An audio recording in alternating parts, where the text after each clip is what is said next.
બગદાણામાં થઈ રહી છે બજરંગદાસ બાપાની પુણ્યતિથિની ઉજવણી। બજરંગદાસ બાપાના 48મી પુણ્યતિથિની ઉજવણી થઈ રહી છે। ગુરુ આશ્રમ ખાતે મોટી સંખ્યામાં ભક્તો ઉમટી પડ્યા છે। ગુરુ મંદિર અને બગદાણા ધામને શણગારવામાં આવ્યું છે। વહેલી સવારથી ભક્તો બાપાના દર્શનાર્થે પહોંચ્યા હતા। દર્શનાર્થીઓની સેવા કરવા માટે સ્વયંસેવકો પણ ખડે પગે જોવા મળ્યા છે। તો 48મી પુણ્યતિથિને લઈ ભક્તો મંદિરમાં ઉમટી પડ્યા છે। બગદાણામાં બજરંગદાસ બાપાની પુણ્યતિથિની ઉજવણી થઈ રહી છે। બજરંગદાસ બાપાની 48મી પુણ્યતિથિની ધૂમધામથી ઉજવણી કરવામાં આવી રહી છે।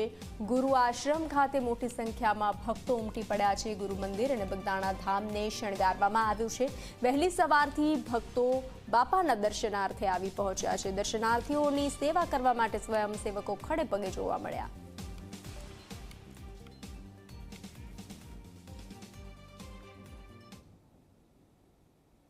સમાચારો યથાવત રહેશે। હાલ રોકાઈશું એક વિરામ માટે।